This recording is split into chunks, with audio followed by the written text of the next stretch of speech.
할렐루야. 사랑하는 대강의 가족 여러분, 오늘 하루도 하나님의 말씀과 동행하는 삶이 되길 소망합니다. 오늘 함께 나눌 하나님의 말씀은 디모데후서 2장 3절 말씀입니다. 너는 그리스도 예수의 좋은 병사로 나와 함께 고난을 받으라. 아멘. 여러분, 어제 하루 어떻게 사셨습니까?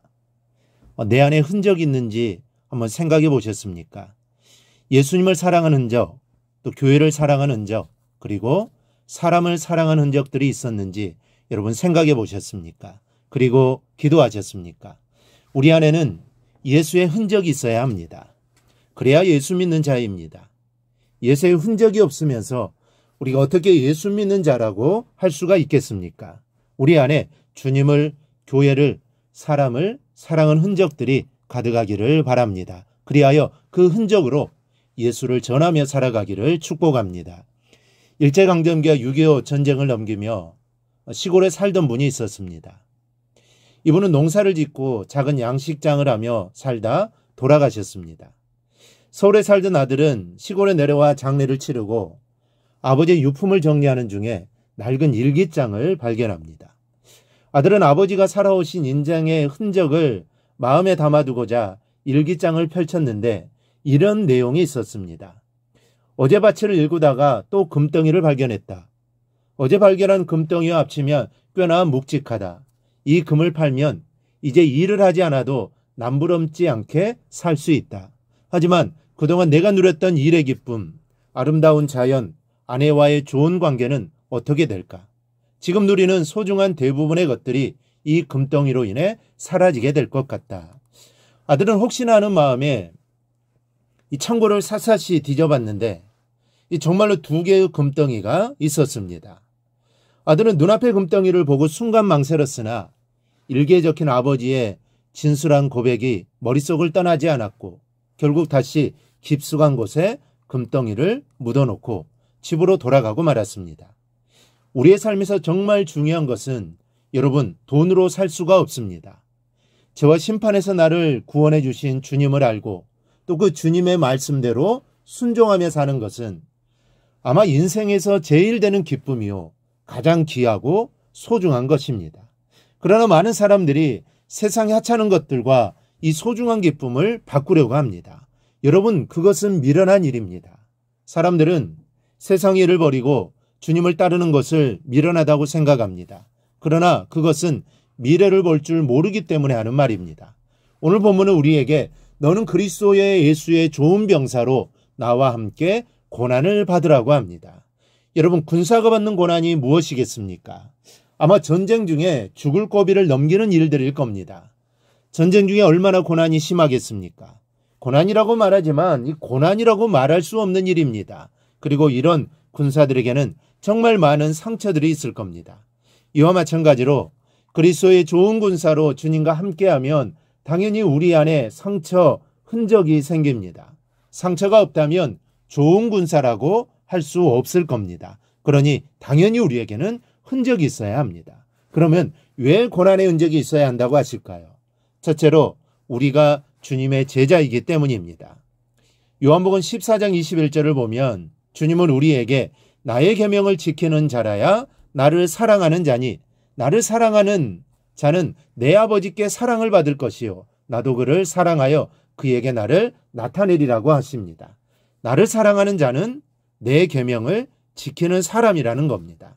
사랑하는 사람의 말을 잘 듣는 것은 당연한 일입니다. 그러니 우리가 주님을 사랑한다면 주님의 말씀을 잘 듣게 됩니다. 그러나 반대로 요한복음 14장 24절에서는 나를 사랑하지 아니하는 자는 내 말을 지키지 아니하나니라고 합니다. 사랑하지 않으면 당연히 그 사람의 말을 지키지 않을 겁니다. 주님을 사랑하지 않으면 주님의 말씀을 따르지 않습니다. 그러므로 우리가 주님의 계명을 지키려면 당연히 희생이 필요합니다. 예를 들면 주님은 우리에게 용서하라고 하십니다. 그러면 용서하려면 희생이 필요합니다. 우리가 손양호 목사님을 우러러보는 이유가 무엇입니까? 자신의 아들을 죽인 사람을 용서하고 양자로 맞아들였기 때문입니다. 자기 아들을 죽인 사람을 용서하는 일이 얼마나 힘들었을까요? 더구나 그 사람을 자신의 양자로 맞아들이는 일은 얼마나 더 힘들었겠습니까? 자신의 양자를 볼 때마다 비명을 지르며 죽어갔던 아들이 생각났을 겁니다. 그만큼 목사님 안에서는 피눈물이 흘렀을 겁니다. 여러분, 그게 흔적입니다. 용서라는 계명을 지킨 흔적입니다. 이렇게 주님을 따르는 주님의 제자들 안에는 크고 작은 이런 흔적이 있습니다. 흔적이 없으면 제자가 아닙니다. 예수님을 사랑하는 사람이 아닙니다.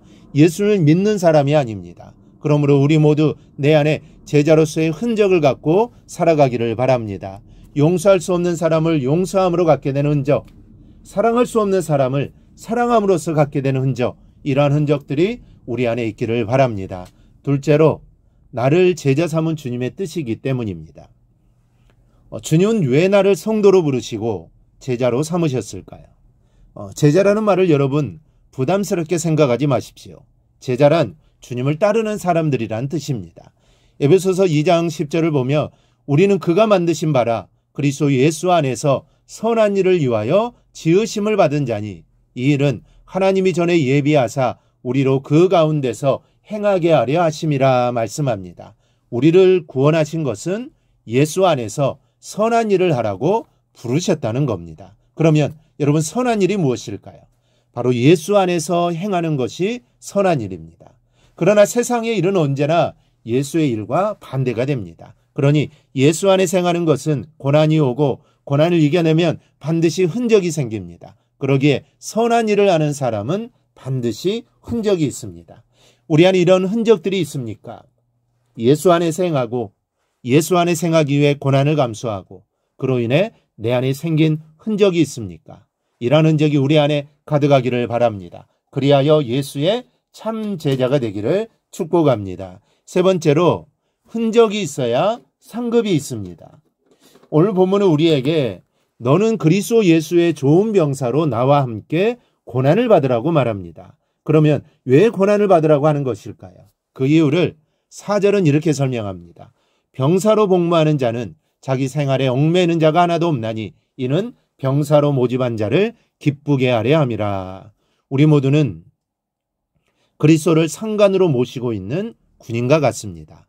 그러므로 주님을 기쁘시게 하는 삶을 살아야 합니다. 어떻게 기쁘시게 할 수 있을까요?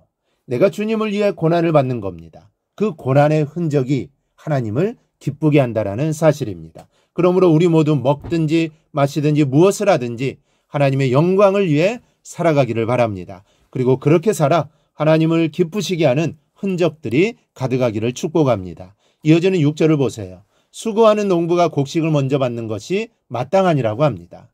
봄에 씨를 뿌리고 여름에 비지땀을 흘리며 수고하는 농부에게 풍성한 수확이 기다리고 있는 것은 당연합니다. 이와 마찬가지로 우리는 때를 얻든지 못 얻든지 수고하고 애쓰며 복음의 씨앗을 뿌려야 합니다. 그리고 그 말씀대로 살려면 당연히 고난이 찾아옵니다. 그런데 그 고난을 참고 견디면 승리의 간을 받을 것이고 상급을 받게 된다는 겁니다. 우리가 하나님 앞에 서는 날, 우리가 하나님을 위해 어떤 고난을 받았는지, 하나님을 위해 어떤 일을 했는지 하나님은 나에게 흔적을 요구하실 겁니다. 그럴 때 자신 있게 내어놓을 수 있는 것이 무엇이 있습니까? 그 흔적이 여러분에게 있기를 바랍니다. 용서할 수 없는 사람을 용서하기 위해 애쓰는 흔적, 사랑할 수 없는 사람을 사랑하기 위해 가슴 치며 애쓰는 흔적, 이러한 흔적들이 우리 안에 있기를 바랍니다. 믿는 자라면 이러한 흔적들이 있어야 합니다. 여러분, 그래야 제자입니다. 우리 모두 이러한 흔적을 가지고 살아 주님의 참된 제자가 되기를 주님의 이름으로 축원합니다. 오늘 묵상한 말씀을 굳게 잡고 삶으로 실천하며 살아내는 대강의 모든 성도들이 되기를 축복합니다.